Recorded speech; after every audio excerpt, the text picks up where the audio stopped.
할렐루야. 오늘날 우리는 기적이 그친 시대를 살고 있습니다. 무슨 일이든 원인과 결과를 설명하고 논리적으로 증명이 가능해야 되기 때문에 과학적 객관성을 갖지 않으면 믿을 만한 것을 여기지 않는 시대에 우리가 살고 있습니다. 어쩌면 기적은 그친 것이라기보다는 기적을 기적이라고 인정하지 않는 시대를 사는지 모르겠습니다. 하지만 여전히 사람들은 삶의 한복판에서 기적을 기다립니다. 시한부 인생을 사는 환자들, 부도 직전에 빠져있는 사업가들, 암담한 벽 앞에 서 있는 사람들은 하나같이 기적을 기다립니다. 혹시 여러분도 기적을 기다리시지 않습니까? 그리고 왜 기적을 기다립니까? 우리가 기다린 기적은 무엇이죠? 어떻게 그 기적이 가능할까요? 오늘 본문은 예수님 베푸신 최초의 기적 사건입니다. 유명한 본문이죠. 유명한 스토리일수록 자주 곱씹어한다고 제가 지난주에도 말씀을 드렸지요. 이 말씀은 단지 놀라운 기적을 소개하는데 그치지 않고 기적의 본질에 대해서 중요한 메시지를 전하고 있는 본문입니다. 함께 천천히 묵상해 보도록 하겠습니다. 갈릴리 가나란 마을에 혼인잔치가 열렸습니다. 가나란 동네는 나사렛으로부터 15km 떨어져 있는 곳인데요, 예로부터 포도주가 많이 나는 고장으로 알려져 있었습니다.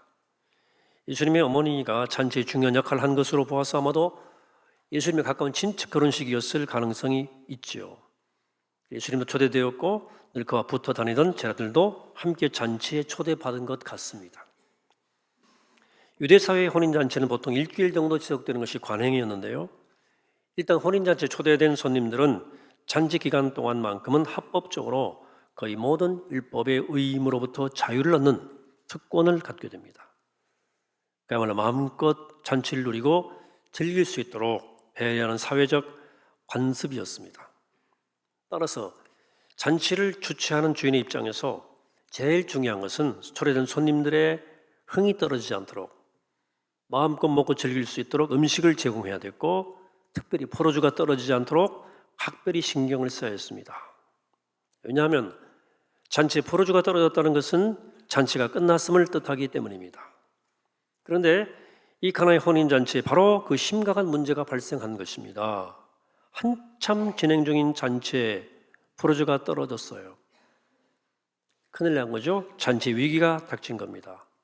잔치, 흔히 우리 인생을 상징하는 표현입니다. 이 잔치에 포도주가 떨어졌다는 것은 인생에 커다란 위기가 찾아왔다는 뜻입니다.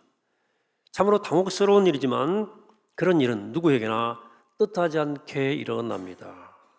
멀쩡하던 직장에서 해고 통지가 날아와요. 잘 나가던 사업이 휘청거립니다. 그렇게 착하던 애가 갑자기 삐딱선을 타고 성적은 곤두박질을 칩니다.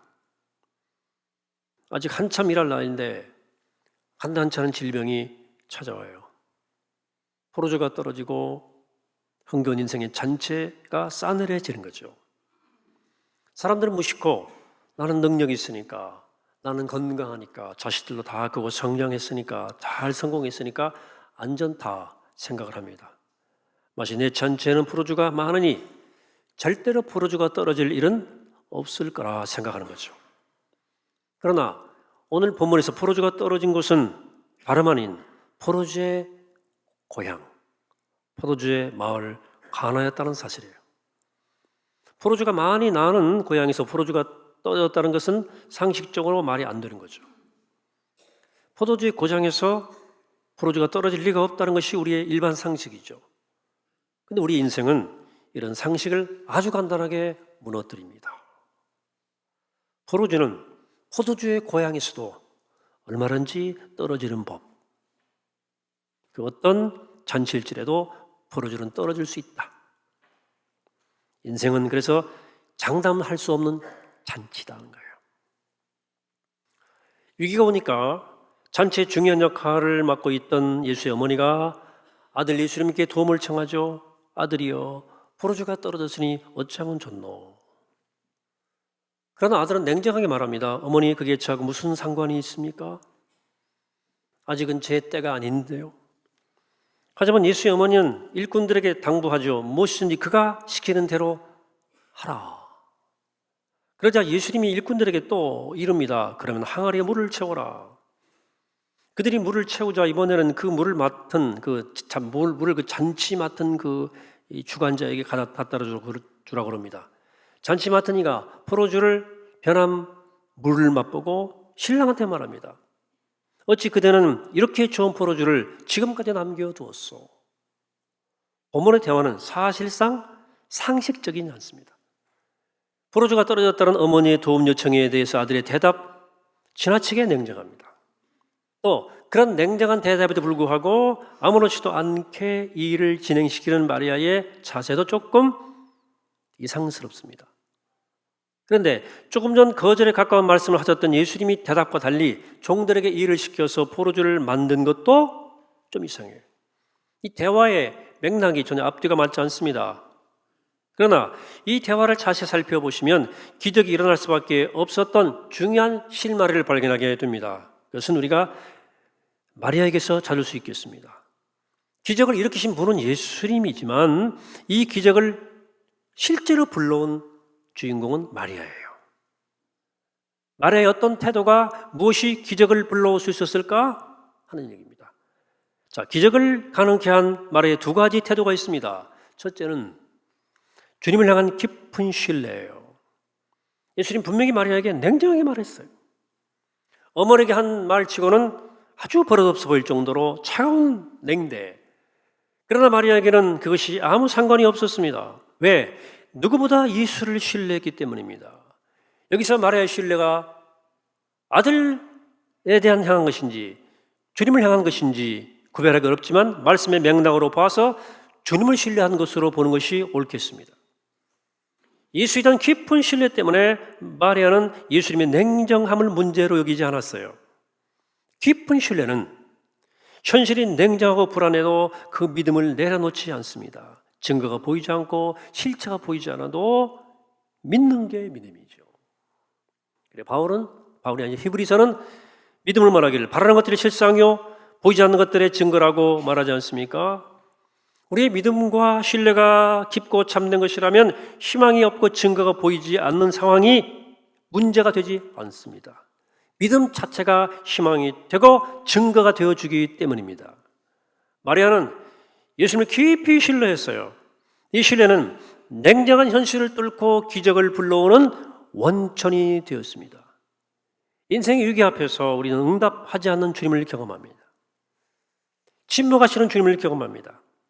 냉정하신 주님을 자주 경험합니다. 이때 우리의 믿음과 신뢰의 능력은 시험을 받죠. 만일 그 주님의 냉정한 침묵 앞에서 우리가 주님에 대한 신뢰를 내려놓으면 위기는 곧 파국을 맞게 될지 모릅니다. 그러나 냉정한 주님의 침묵에도 불구하고 믿음의 탓을 깊이 내리고 그분을 끝까지 신뢰한다면 위기는 마침내 돌파구를 마련하게 될 것입니다. 주님의 냉정한 침묵에도 불구하고 주님을 끝까지 신뢰하는 일은 기적을 가능케 하는 중요한 조건이다 하는 것입니다. 둘째로 위기에 처한 잔치의 기적을 불러일으켜왔던 마리아의 태도는 주님을 손님의 자리에서 주인의 자리로 모신 거예요. 예수님은 잔치에 위기가 찾아오기 전까지는 그저 그 잔치에 초대받은 손님에 불과했어요. 그러나 위기가 찾아오니까 그 잔치가 그에게 달려있을 정도로 중요한 역할을 주님 받게 됩니다. 위기를 기점으로 예수님의 위치가 손님에서 주인의 위치로 바뀐 거예요. 마리아가 한 일이 바로 여기입니다. 이것입니다. 예수님을 그냥 잔치의 손님으로 둔 것이 아니라 잔치의 주인 자리로 모셔온 거예요. 주님이 그저 잔치의 손님으로 있을 때는 위기가 닥쳐왔어요. 그러나 주님이 손님의 자리에서 주인의 자리로 옮겨지자 위기가 기적적으로 해결됩니다. 자, 주님이 손님으로 있을 때 닥친 위기와 주님을 주인으로 모셨을 때 일어난 기적, 이게 본문의 중요한 대조예요. 물론 주님을 주인으로 모신다고 해서 위기가 닥치지 않는다는 말은 아닙니다. 주님이 주인으로 계시더라도 위기는 찾아와요. 그러나 그때 위기는 더 이상 위기가 아니다 하는 것입니다. 한번 생각합시다. 주님이 여러분들의 삶에 인생의 여정의 잔치의 손님이십니까? 주인으로 계십니까? 여기 우리 믿는 사람들은 적어도 주님을 각자 인생의 잔치에 초대한 분들이에요. 주님을 내 인생에 초대하는 것도 중요하지만 주님이 잔치의 주인이냐 손님이냐의 여부가 더 중요합니다. 많은 크리스찬들이 자신들의 인생의 잔치에 주님을 초대해 놓고 손님으로만 대접합니다. 일주일에 한 번 극진히 주일날 대접하지요. 비교적 아주 힘들 때 가끔 주님 찾기도 하죠. 대부분의 날들은 일주일 내내 아무런 대접도 하지 않는 경우가 많습니다. 그리고는 주님이 내 잔치에 잘 계시겠거니 생각합니다. 하지만 위기가 찾아오면 금방 드러나요. 주님이 함께 계시다는 것을 전혀 의식하지 못해요. 어쩌면 좋은 영화파를 동동동 구르고 어쩔 줄 몰라요. 주님을 손님의 자리에 모셔두고 소홀히 했기 때문에 주님이 나와 함께 한다는 사실의 의식이 결정적 순간에 작동하지 않아요. 여러분, 주님을 주인의 자리에 모셔야 됩니다. 주님이 주인 되셔야 물을 포도주로 그분이 바꿔주셔요.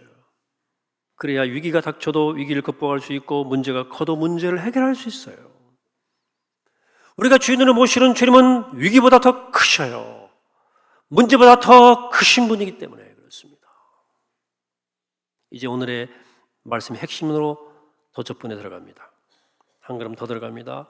자, 물이 포도주로 바뀌고 기적이 일어났어요. 물이 포도주가 된 거예요. 이 대목에서 사람들은 환호하고 은혜를 받습니다. 왜냐하면 누구나 사람들은 기적을 보고 싶어하고 기적을 기다리기 때문입니다. 문제가 있어요.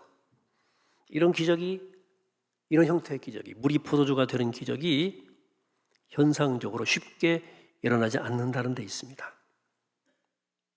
삶의 위기가 절박할수록 더 간절히 기적을 기다리잖아요. 물이 포도주로 바뀌기를 원하지만 그런 기적은 잘 일어나지 않는다는 거예요. 이런 일이 흔히 일어납니까? 액면 그대로. 오늘날 기적이 잘 일어나지 않는 까닭은 하나님의 능력이 예전만 못해서가 아니라 기적을 대하는 우리의 태도에 문제가 있는 거예요. 무슨 말이냐? 우리는 기적을 통해서 내가 당면한 문제 상황을 바꾸고 우리가 원하는 바를 이루기를 원하는 거예요. 그러나 본래 하나님의 주시는 기적이란 선물을 주신 이유는 우리가 처한 상황을 바꾸시려는 목적보다도 우리 자신을 바꾸시기 위함입니다. 그래서 기적은 표적이에요. 놀라운 기적을 통해서 하나님을 만나고 그 은혜로 우리가 변화되기를 원하시는 거예요.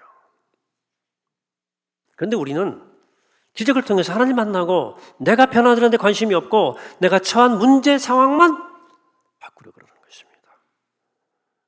그래서 저는 본문을 묵상하다가 새로운 기적의 의미를 깨닫게 되었습니다. 내 밖에 있는 문제 상황을 바꾸는 기적이 아니라 나를 바꾸는 기적. 문제만 해결하는 기적이 아니라 문제 주체인 나를 변화시키는 기적. 이 중요하다. 저는 그것을 물이 포도주로 변하는 기적이 아니라 오늘 설교 제목대로 물을 포도주로 맛보는 기적이라고 이름 붙입니다. 내 밖에 있는 상황과 문제만 해결하는 기적은 상황이 바뀌면 또 다른 문제가 생겨요. 또 다른 문제가 생기면 또 다른 기적을 필요로 합니다. 그러나 나를 바꾸는 기적은 삶의 근본적 변화가 일으켜서 어떤 문제 상황 앞에서도 흔들리지 않고 살아가는 기적이 생겨요. 그래서 저는 오늘 여러분들에게 물을 포도주로 맛보는 기적을 소개하는 것입니다. 오늘 본문은 물로 포도주를 바꾸는 기적의 주님을 소개하고 있어요. 우리는 그 주님이 우리 삶에도 나타나셔서 동일한 기적을 일으켜 주시기를 기대하죠. 동일한 기적. 이 기적의 의미를 잘 알지 못하고. 사실 우리가 해야 할 일은 동일한 기적을 기다리는 것보다도 그 기적의 주님을 내 삶의 주인으로 모시고 그분과 날마다 동행하는 거예요. 주님을 주인으로 날마다 모시고 사는 사람은 물을 포도주로 바꿔달라고 기도하기도 하지만 더 중요한 나를 변화시켜달라고 하는 기도를 하게 되는 거예요. 주님을 주인으로 모시고 사는 사람은 문제나 상황만을 변화시키라기보다도 나를 변화시키는 일에 더 집중합니다. 그러면 물이 포도주로 바뀌는 비상한 기적을 경험하지 못한다 해도 날마다 물을 포도주로 맛보는 일상의 기적을 경험하게 되는 거예요. 일상의 기적. 여러분 혹시 은총이라는 아이에 대해 들어본 적이 있습니까? 6, 7년 전 방송에 소개되고 가끔 은총이의 근황을 전하는 소식을 제가 방송에서 듣습니다. 이 은총이의 가정 이야기는 물을 포도주로 맛보는 기적이 무엇인지를 잘 깨닫게 해주는 좋은 예가 될 거예요. 함께 그 이야기를 영상으로 보십시다.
Down and oh my soul so weary, when troubles come and my heart burdened be, then I am still and wait here in the silence until you come and sit a while with me.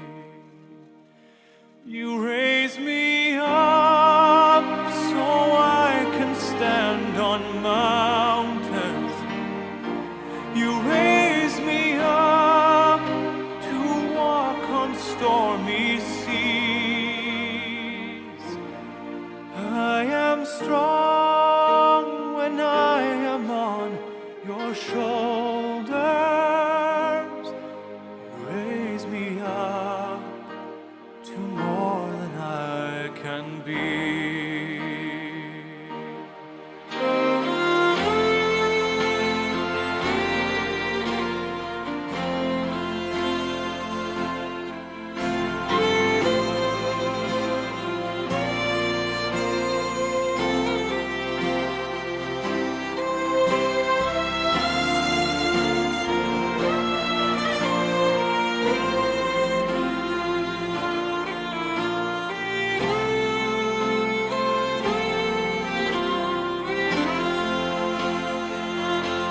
You raise me up so I can stand on mountains.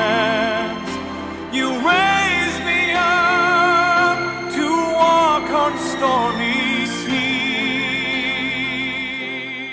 I am strong when I am on your shoulders. You raise me up to more than I can be.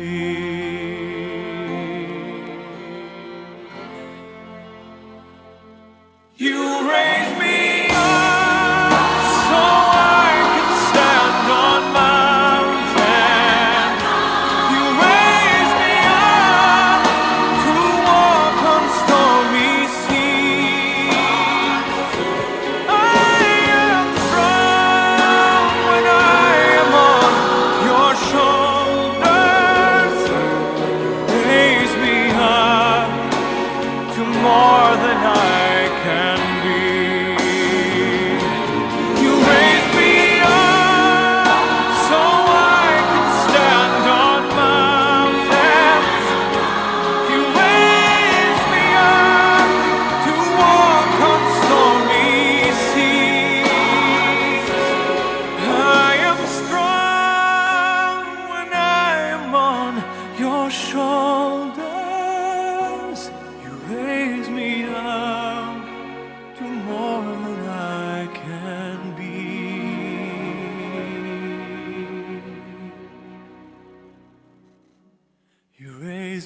me up to more than I can be.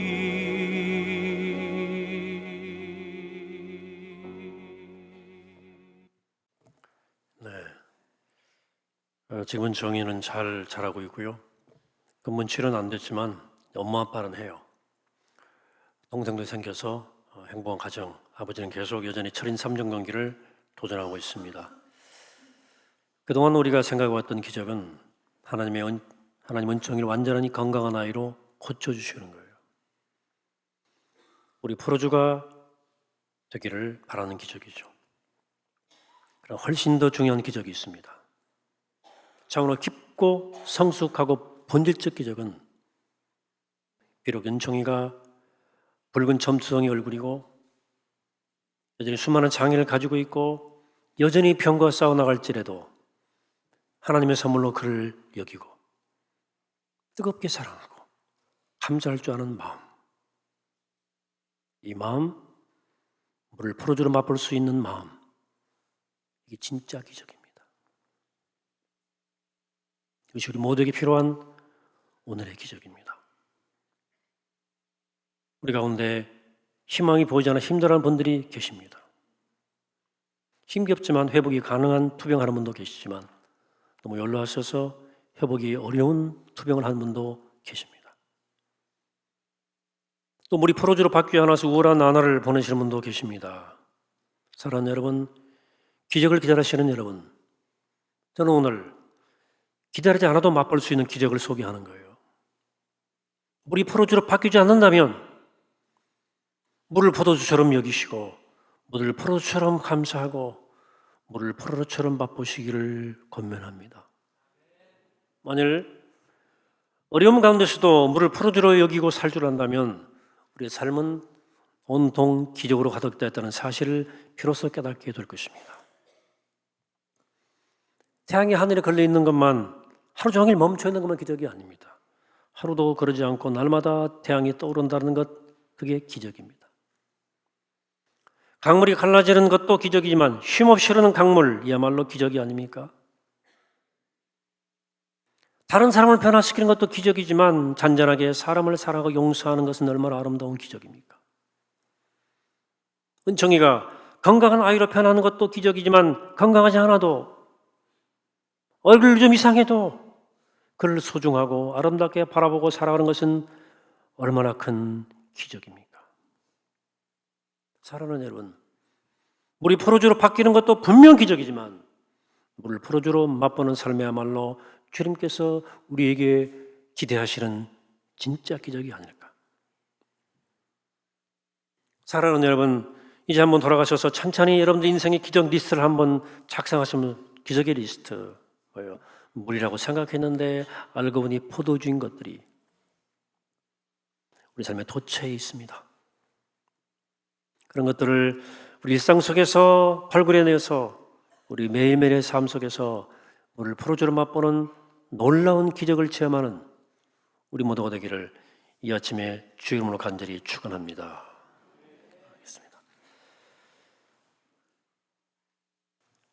걸어가시고 자비로우신 아버지 하나님, 오늘도 우리에게 기적을 맛보게 하시는 아버지 하나님, 나무나 나와 동의하시는 아버지 하나님, 주연을 기억하며 감사합니다.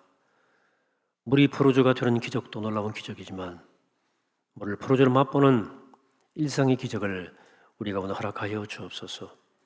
이 믿음으로 승리하게 하시고 이 믿음으로 빛나게 하시고 이 믿음으로 세상을 밝히는 그리스도의 제자가 되게 하여 주옵소서. 생명이신 예수님의 이름으로 간절히 기도하옵나이다. 아멘.